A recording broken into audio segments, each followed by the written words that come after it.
want to talk to you today about why paying cash for real estate can be expensive, or maybe a better term is costly. If you would, subscribe to the channel, hit the thumbs up button, leave me a comment, let me know what you think about the video. I appreciate you checking it out. So you've heard we've got a cash offer. People are competing against cash offers. Cash offer this, I'm a cash buyer, I've got a cash offer for you. And that all sounds great and it carries a certain weight to it. But I want to talk to you today about why actually paying cash for real estate may be a bad idea, or at least one that you may want to think twice about before you feel like you have to make a cash offer, or that your offer with financing is not going to be good because there's somebody else out there in some imaginary place making cash offers and you're not doing that. Let's talk about, yes, and when interest rates were super low and there was all these competitive situations and you saw all these videos of people just lined up out the door to get inside an open house that they weren't going to get anyway, and people were making cash offers, and not only cash offers but cash offers way above and beyond even the asking price. That's gone. Okay, don't worry about going up against that, especially as an investor. People are always looking for investment properties or deals, fix and flip. It's still out there, but with 2% interest rates gone and 3% interest rates gone, if you're making an offer and you're a serious buyer, they're going to look at yours. And it doesn't have to be a cash offer, because guess what? They're not getting any other offers. And if they are, they're not getting multiple offers and things like that. So you're in a much better position just as a buyer, and you should leverage that. Before you be leveraging the fact that you're a cash buyer, you can close quickly.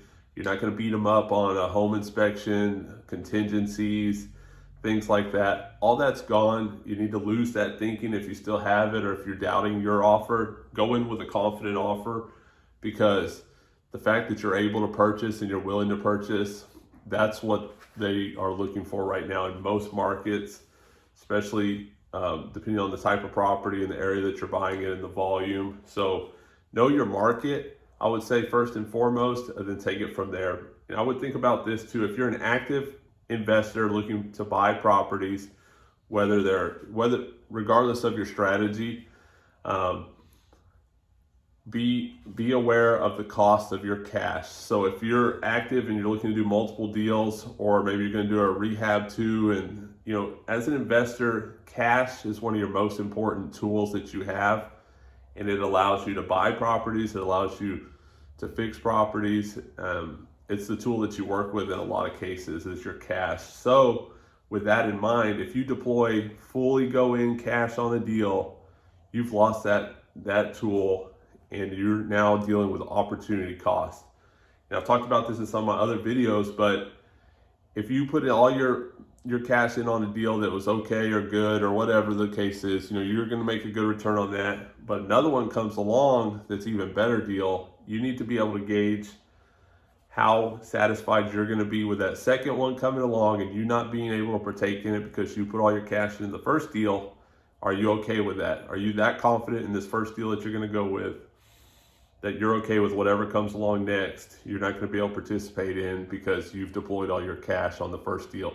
And if you're good with that, great. That's a pretty good gauge of, how should I be putting cash into this deal that I use in my business, and I recommend that you consider using that in yours.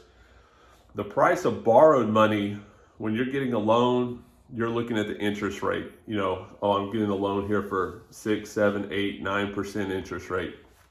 Hard money loans, you're getting them for 10, 11% maybe. Okay, that's everybody pretty well established that and accepts that that's the price of your borrowed money. I would view the price of your cash as the opportunity cost. So interest rate is for borrowed money. Opportunity cost is for cash money. Your cash that you're going to deploy, you should look at it in terms of opportunity cost and gauge how comfortable you are by being able to not participate in the next deal that comes along because you've deployed your cash. And if you're good with that, great. That's what I use. That's the gauge that I use when buying cash. If you're in a competitive situation, yes, a cash offer is going to help you out in most cases. If I'm going in and lowballing somebody, either they have it priced wrong and I'm coming in and and making them an offer that's substantially below what they're asking for an on-market property, or even if I'm talking to an off-market seller and I'm telling them, hey, okay, you want $200,000 for this piece of land or whatever it is, I would be a buyer at $70,000.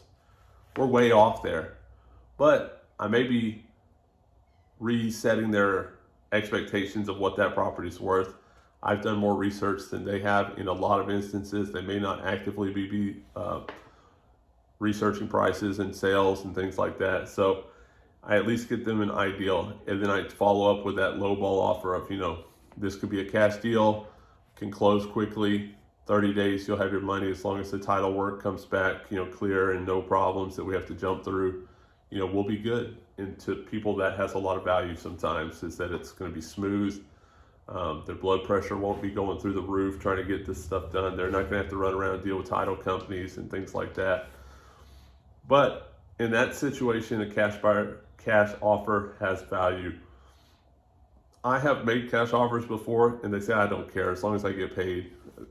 Then we'll go with a hard money or a bank loan or whatever type of financing, because like I said, try to keep cash that you have available for future deals.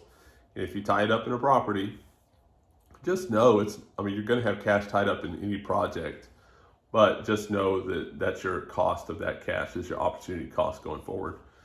I hope this video helped you out. If you would, subscribe. Let me know what you think. If you've had any projects where you've deployed cash and then looked on the opportunity cost and said, man, this really cost me, as far as deals that I couldn't do down the road.